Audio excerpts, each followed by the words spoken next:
Bonjour et bienvenue sur F1 ITV, notre programme de Web TV pour découvrir l'environnement du prochain Grand Prix, celui d'Espagne, en compagnie de Jérôme D'Ambrosio et de Magali, qui est notre grid girl. Magali, alors après la Turquie, c'est vraiment le début de la saison en Europe, avec tous les motorhomes et les camions des écuries dans le paddock.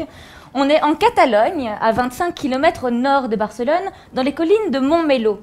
On annonce la foule des grands jours en raison de l'Alonso Mania, bien entendu, ce qui confère à ce Grand Prix une atmosphère de corrida, mon cher Pierre. Absolument, c'est torride. C'est torride, Barcelone, Jérôme.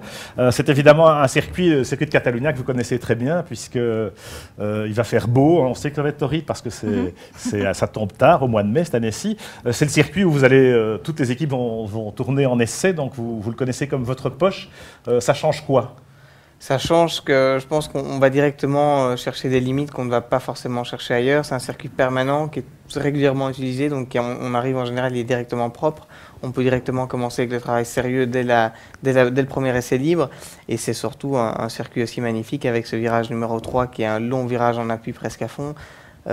Très technique. Le virage numéro 9 aussi en aveugle, qui est un virage à plus de 200 km/h en aveugle. Donc c'est pas facile, c'est un circuit intéressant où il y a aussi une possibilité de dépassement bout de la ligne droite. Il n'y en a pas beaucoup, hein, malheureusement. Souvent, les courses se transforment un peu en procession à Barcelone. Alors, cette année, avec l'aileron arrière mobile, avec le KERS, est-ce qu'on peut espérer plus de dépassement ? L'aileron arrière mobile, le KERS, puis les pneus qui dégradent un petit peu plus aussi.